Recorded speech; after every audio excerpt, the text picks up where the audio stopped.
morning, good evening, or good afternoon, and welcome to the Across the Pitch EFL League One Week 10 review, Week 11 preview. My name is Phil Kennedy, and as always for these episodes, I am joined by Tony Robinson, who's up in snowy Toronto. Yes, I'm not thrilled about that. Waking up to get clean off your car with snow this morning, Phil. That's so I'm in a bit of an edgy mood today, Phil. So let's get right at the football so I can focus on that instead of the white stuff outside. Yeah, and while we're on an edgy mood, we'll just quickly get out of the way that we only have 11 matches to preview from Saturday because, of course, Accrington Stanley and Plymouth Argyle was postponed. We're also going to be previewing some matches for tomorrow. Accrington and Hull City have already been postponed, so it's going to be at least until November 14th before we see the Ackie Stanley back on the pitch again. So we're just, in the meantime, wishing everybody a quick and speedy recovery in Accrington. Yeah, it's another reason why I'm not too happy because we've got no Stanley for a bit. But in the big scheme of things, with the news coming out of the UK, with the lockdown and things, we wish everybody well, be safe and be well, and hopefully we can help with some light entertainment and some discussion on football that might help, brighten the day. Absolutely. I think that's all we can ask for right now. Yes. So I'm ready, and let's get to it, Phil. All right. Well, there were some matches that we made predictions on last week. So, Tony, why don't you start off with our what were our predictions? Okay. For MK Dons and Wimbledon, we had you had a 2-1 win for MK Dons. I had a 1-1 draw, and it was actually a 1-1 draw. So you nailed that one. Got that one.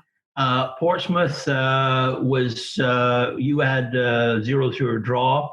I had a 2-1 win for Charlton, and it was actually a 2-0 win for Charlton. So I'm going to take a little bit of credit because I did get the away win on that one. The next one we had Rochdale, Bristol Rovers match. Phil, you had we both had 2-2 draw, and it was an actual 1-1 draw. So I think we'll get a check mark for that one. Half a point for each of us there. I'll take that. And Wigan versus Northampton in our toilet bowl match.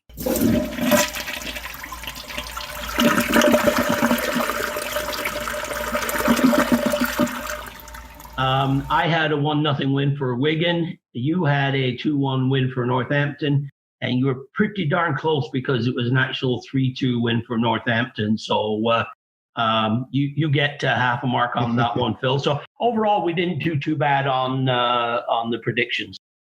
Yeah, not too far off. Now let's start off by talking about some of those games. Now I think that the biggest one there was the Portsmouth and Charlton game, and Portsmouth had been scoring a lot of goals coming into that match. And the thing is, not only did they get shut out in that match, they really didn't even threaten at all. They were only 1 for 13 shots on target.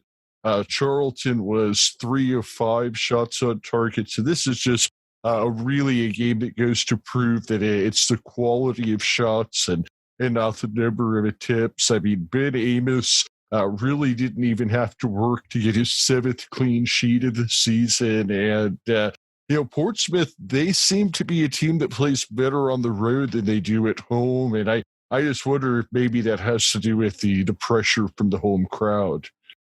Well, the way it is now with the no fans, and you would think they should have at least a better home record than they do, but their home record is really poor. They've got 3 losses out of 6, and that was one of the reasons I was leaning against a win, because I was just not impressed with their home form.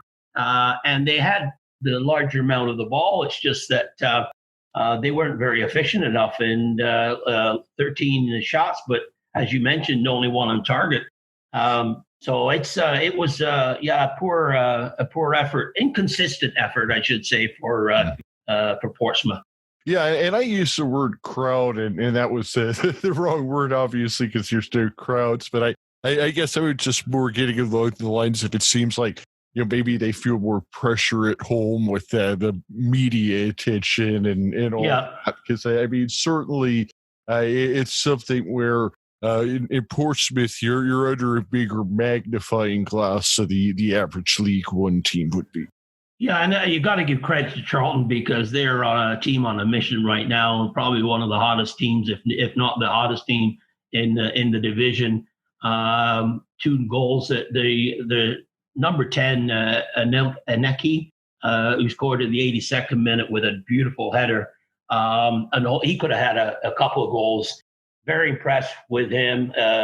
Tall, strong, got some pace about him. So I think we're going to hear more about him. But Charlton is, yes, they're a team that are going to be challenging not only for playoff, but I think they're going to be challenging for the top positions, just the way they're in good form right now.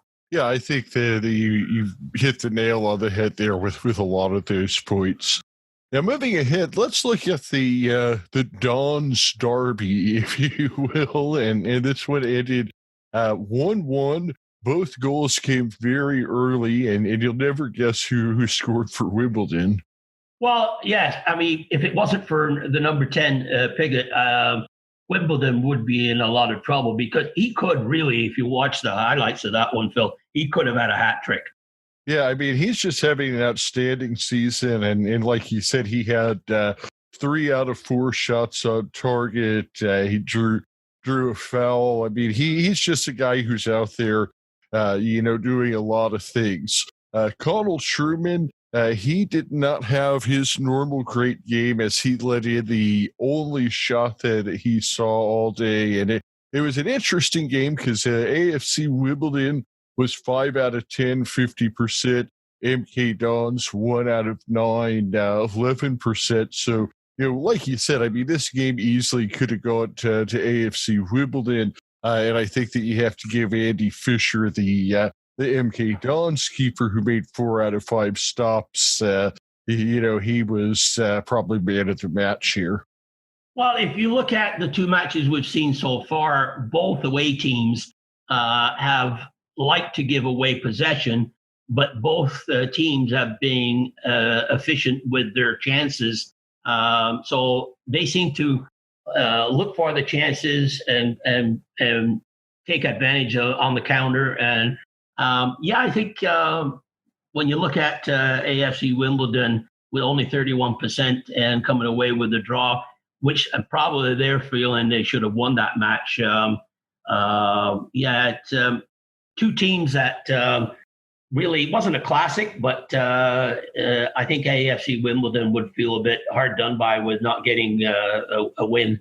Yeah, absolutely. I mean, looking at the stats, I mean, you'd have thought it would have gone their way, but like we said, MK Dons have been tough at home this year, so I think overall it was a good result for them. The next one that we looked in depth at was another 1-1 draw. This was Bristol Rovers at Rochdale, and this was a game between 2 teams where this was points that both of these teams needed to get, and I think that at the end of the day they both might be somewhat happy with this result. Yeah, I thought this was a good match. As I said, I think Rochdale are not that bad of a team. I mean, they're probably mid-table, at best maybe, but they're certainly there's a lot of teams that are worse off than Rochdale. And Bristol Rovers, the goal that they scored was from a defensive error from Rochdale. Although it was a really good individual effort from Nicholson on the 9th minute, Rochdale really, and they didn't take long to reply with that on the 25th minute, and they also hit the crossbar on I think it was a cross or a shot, but it hit the crossbar. So it's probably result when you look at the stats. 49% for Rochdale, 51% possession for Bristol Rovers. Possession-wise equal, but Rochdale, again, not that efficient, Phil, in and around the box with only 3 shots on target, about 18, where much better for Bristol, where they had 3 on target out of 8. Yeah, absolutely. It does seem that that Rochdale was getting more opportunities. Bristol may be a little bit more patient with their opportunities, but like I said, I mean, these are 2 teams where I think that the goal for both of them is staying in the league this year, and I think a point helps both of them towards doing that. And maybe they kind of got to that point where it was after halftime, but they may have kind of both said, okay, we're okay playing for a point the rest of the way. Well, I think if you're a team like Bristol Rovers, you'll take a point on the road, and as you know, in a tight game like that with somebody that you're probably going to be in and around in the table. So I think Bristol will be the happier of the 2 teams. Now let's look at our toilet bowl game of the week.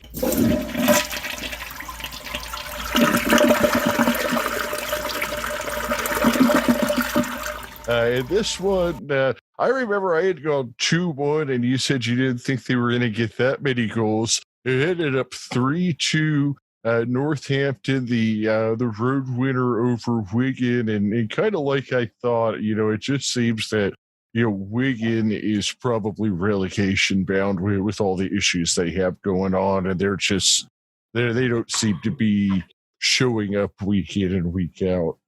No, they're going the wrong way fast, Phil. I tell you, watching some of this match, and it was a woeful match. So on both parts, the marking was atrocious. Everybody, I don't think anybody went within 3 or 4 feet of a player with the ball. It was just atrocious marking. Yeah, I think it was. It's that would explain how Northampton ended up 11-14. Yeah, I mean it's incredible, the stats. Wigan had 4 shots on target out of 10, which is the 40% that we talk about. So you obviously can look from those stats that the marking. They were just saying, "Here, you have the ball." It was more like what you would expect on the training pitches, the training session between 2. The first squad and the bench players. It would be that was a kind of match that you saw. So definitely worth the title of the toilet bowl match this weekend. Yeah, I mean, I think you make a good point. I mean, Wigan didn't really struggle on offense so much. They shot 40%, got 2 goals. You'd have thought that would be good enough to at least get a point, but it just appears they didn't play defense at all. And we all know that offense is more about skill and defense is more about effort. So that kind of tells you the story right there. Well, I think they've certainly have not improved with the new manager coming in. In fact, they were better while they had Liam Richardson at the beginning of the season to start. That they were better off then, and they seem to have not responded to the new manager. And they're just going the wrong way, as I said. And it's just like it's a double flusher. They're going down pretty quick in that toilet.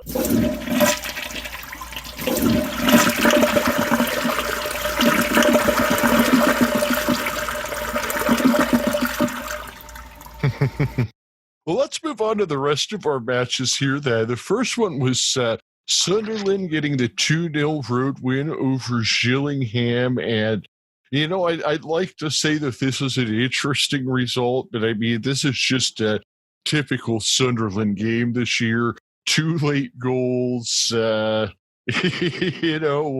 you really surprised by this one, Tony?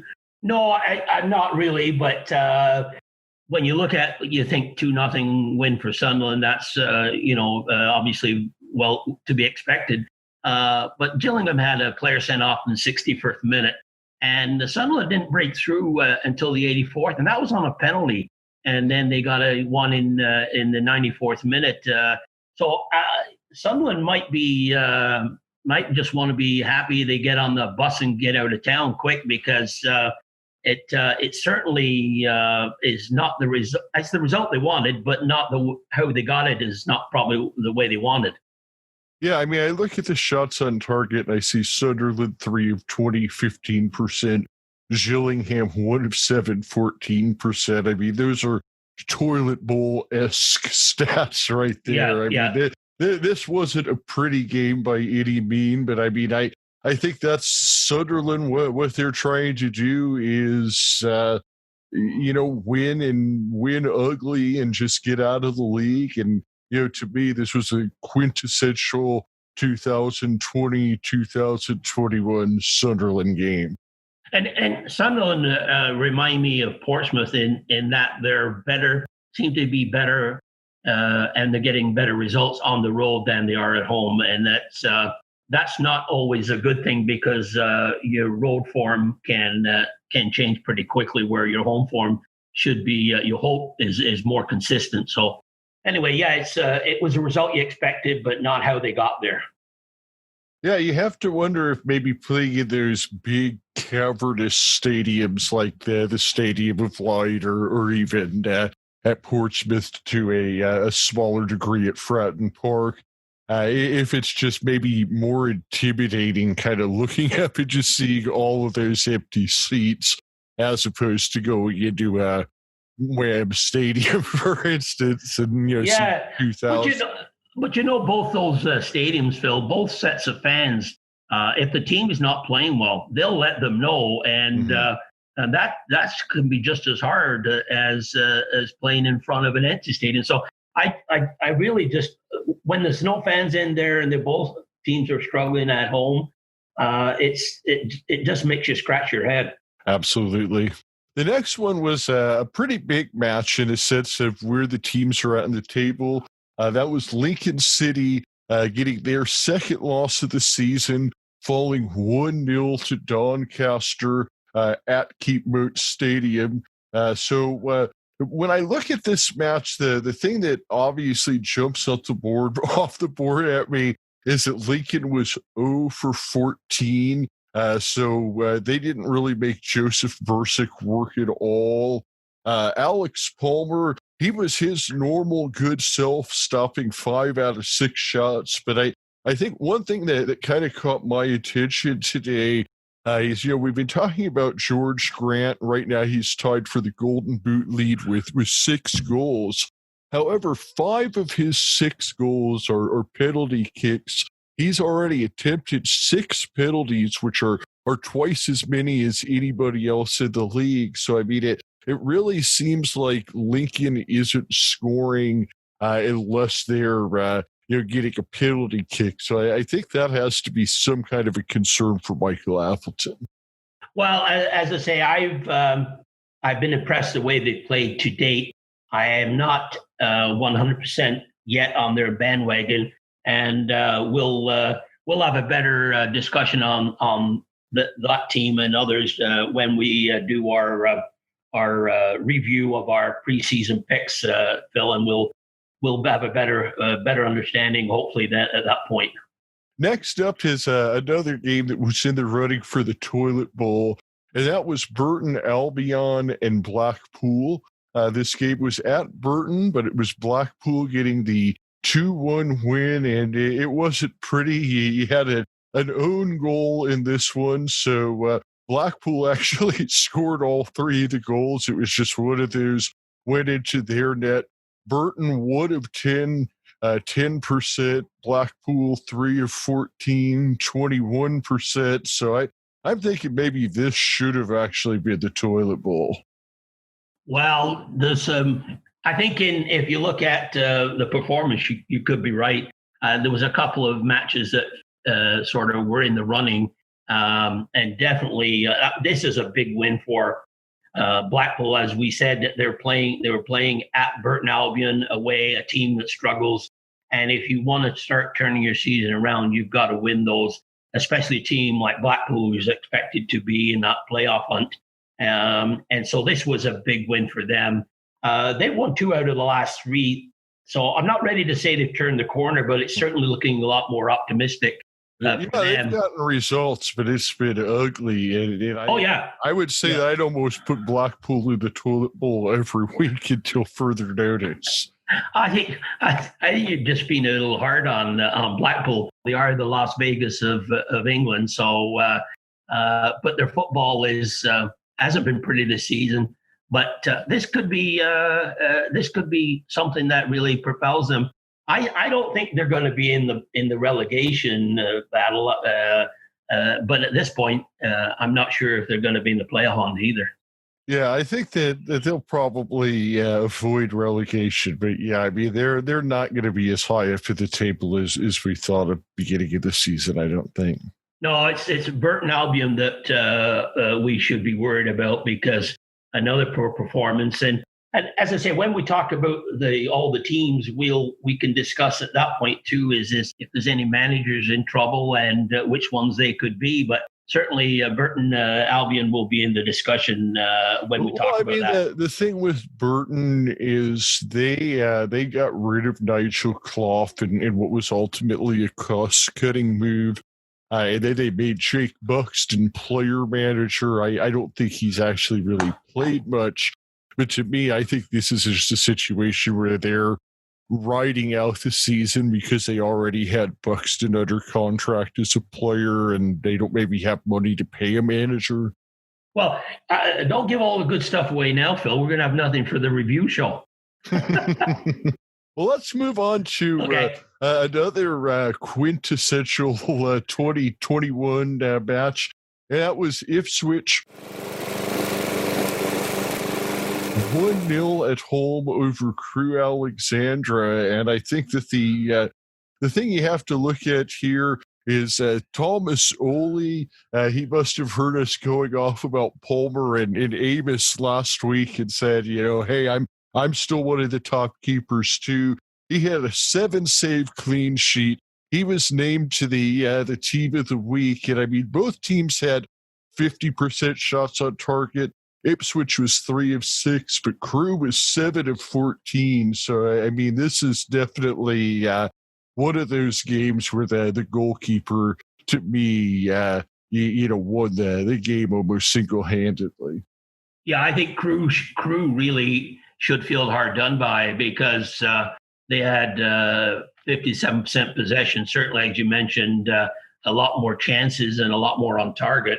I think a result, a draw would have been a fair result, and Crewe would have been happy with that. They would be disappointed going away after that performance and losing it to 1-0. And obviously, Crewe is a team that there's something about them. So that's another team that that is doing better than I anticipated. And Ipswich, I think although it's a win for them. It's a poor performance that other teams are going to give them hope when they go and play against Ipswich because it wasn't a tantalizing performance. Even though you look at the record, they are tied at the top of the league, but the 3 teams won 22 points. I think it's going to be a dogfight at the top based on the results. Of the weekend, you had Lincoln losing and Hull losing, and that just tightens things up tremendously at the top. Yeah, for sure. And I think, like you said, I mean, at the beginning of the year, I thought Crewe had the highest ceiling of the teams that had been promoted from League Two. And I think we might be starting to see that. But yeah, this was a tough result for them. Moving forward, you had just mentioned Hull getting the loss this week. And that was 2-1 at Swindon Town. And I would have to say this might be my surprise of the week because Swindon just hadn't been a team that was showing a lot, and they took care of Hull. What did you think about that one, Tony? Actually, Phil, that was my surprise of the week too, because I didn't expect that. Swindon's home record is very good compared for a team that's where they are in the league.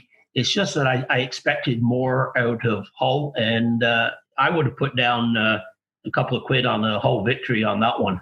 Yeah, I mean, I think if you look at the stats here, I mean, both teams shot 43%, but Swindon was 3 of 7, Hull was 6 of 14. So, I mean, Hull did have the better of the chances, while Swindon had the better of the possession. This again was you had a goalkeeper making 5 out of 6 saves in Maciek Kovar, I believe is how you pronounced his first name.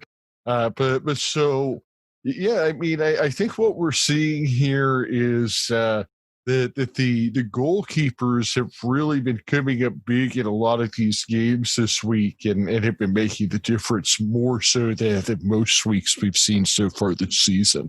And it was a big win for Swindon because although they've only played 8 matches to date, it gave them 9 points and got them out of that bottom four after losing 4 in a row. So a big win. I mean, when you look at the standings and where they are, they've got 2 matches to make up, and one of them, I believe, if I remember correctly, is against Stanley. Is it, Phil? Oh, yes. One of the, because Swindon and Stanley were the 2 teams that both had positive tests and were canceled last week. Yes, absolutely. Yeah, so we can give that as a loss to Swindon. So the best they can get is another 3 points. But I think they're because of the number of games that some teams have played, it's a bit misleading. But we'll break through that down the road.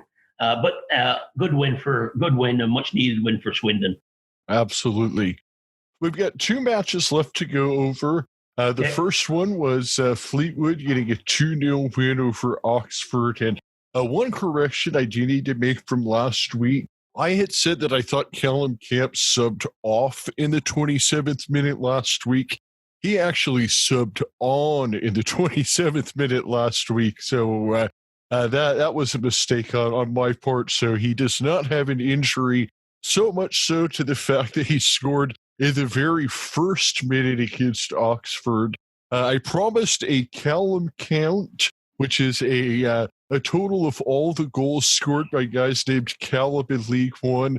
That was the 4th this year for Camps. As we mentioned before, Callum Riley has 1. So our Callum count right now is at 5 and dominated by 4 of those with Camps. However, my research does show that there are 7 other Callums playing a reasonable amount of minutes in League One. So I expect to see our Callum count go up as the season continues. Of course, the big story here is Oxford continues their terrible season. There's just no other way to put it. You mentioned last week you thought Carl Robinson might be on the hot seat. I don't think there's any might about it anymore. I mean, this is just unacceptable for a team that was supposed to be in it for promotion. Yeah, their home record and away record are both atrocious. In fact, their away record is a little bit better, but no, certainly a team that it's almost now it's not the hangover. It's like a deer in the headlights, Phil. It's just they're just stunned at the moment, and I don't.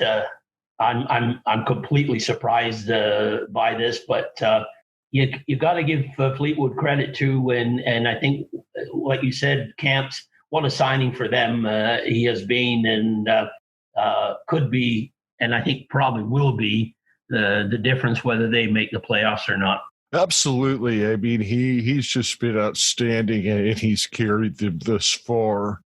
Now, going three wins in a row for Fleetwood, Phil.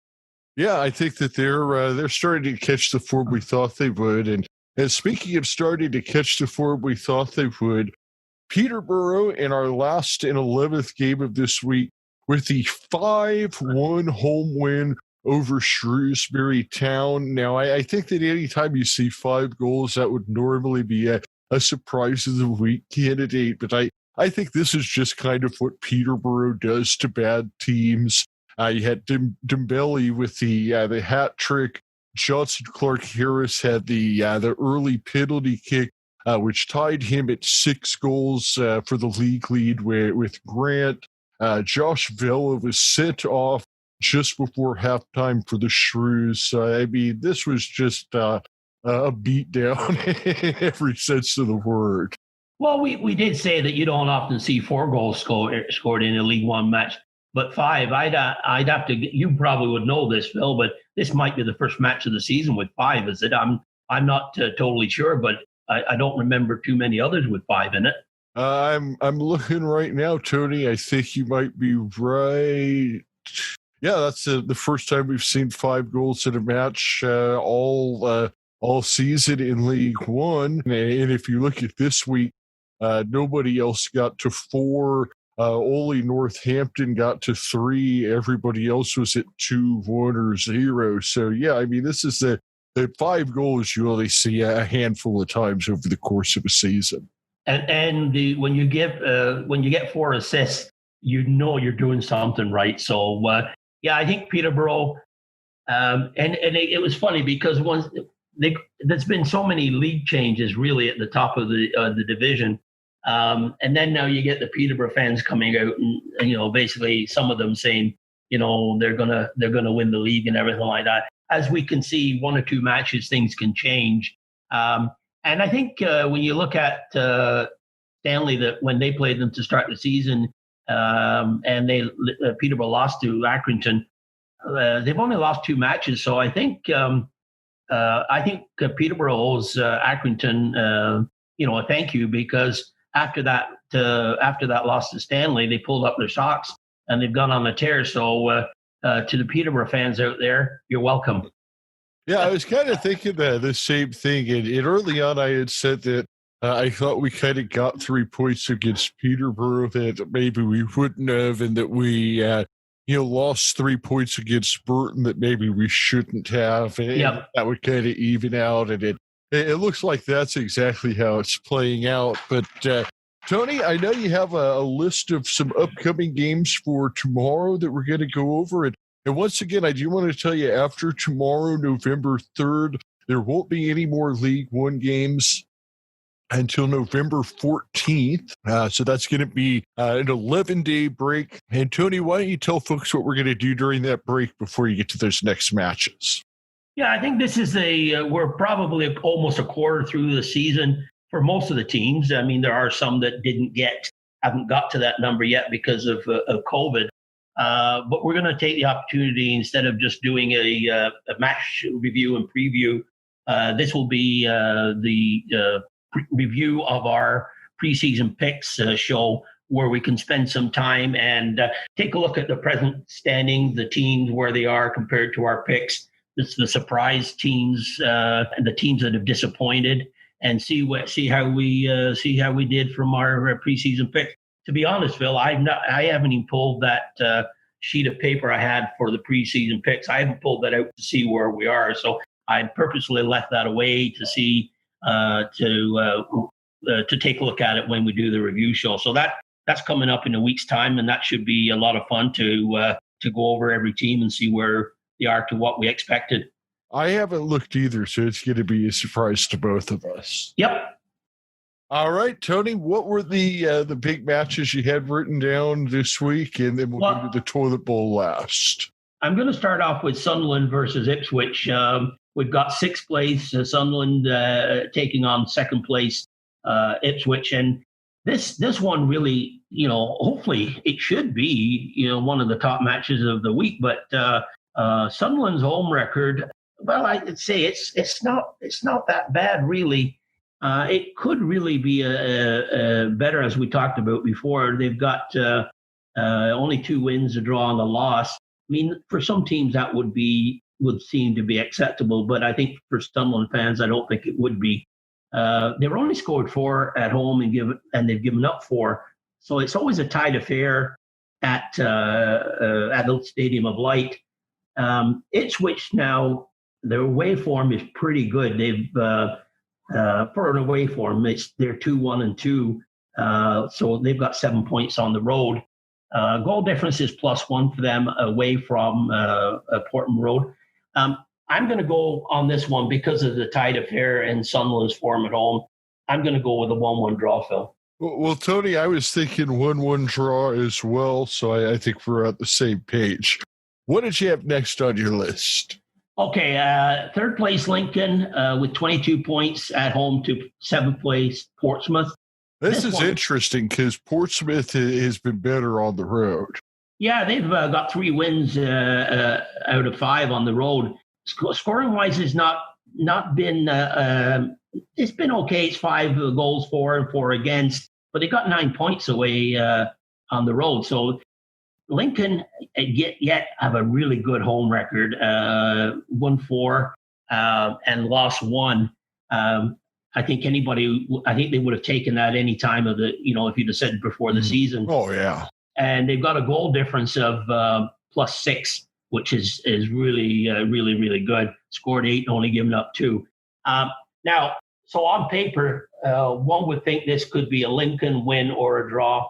Phil, this is the one that I'm going with as a away win. Portsmouth play better away from their home stadium, and I'm going for a 2-1 Portsmouth win. Interesting. Well, I don't think Lincoln will give up 2 at home, and I think that I kind of see this as a bounce back game for Lincoln. I think that Portsmouth, when they've gone into a scoring slump, it's kind of lasted a few games. So I'm going to go 1-0 to the Imps with another George Grant penalty kick. Okay. The one match that I thought might be interesting is the 15th place Crew take on 17th place Gillingham. We haven't really talked a lot about Gillingham. And so I thought it's an interesting matchup because you've got 2 tables in the bottom half of the league, and both are sitting on 10 points. Crew's home record is not bad. They have 2 wins, a draw, and 2 losses. Goal difference is a +2. They have 7 points at home, so that's pretty decent form. Gillingham have 1 win and 2 losses, 1 draw away from home. So this one is really you could look at it as a possible draw, but I'm based on form. I'm going for a 2-1 Crew win. Well, Tony, we're on the same page on this one again because at the beginning of the season, I thought Gillingham was one of those teams that was maybe not quite as good as people thought they would be. Whereas Crew, I thought they were maybe a team that was a little bit better than people thought. And I think we're starting to see that play out, especially with Crew scoring enough goals and Gillingham really having trouble scoring, plus it being at Crew. I'm just going to go with the 2-0 to the Crew. Okay, and I think on paper this is a home win because as I said about form, look at Gillingham and they've lost 5 in a row. I think other than actually if you look at the form table, that's the worst form in the league. So not it's even worse than Oxford because Oxford had a win in their last 5. And I think we expected more out of Oxford though. Yeah, we did. Yeah, well, if you look at Shrewsbury, they've had a win. Wigan, they've had a draw. Northampton have had 2 wins. So if you compare some of those teams, I think right now Gillingham are in the worst form. And when you're away from home, you want to beat the teams around you, but I just don't see them getting an away win at Crew. I agree. All right, Tony, what is the toilet bowl for this week?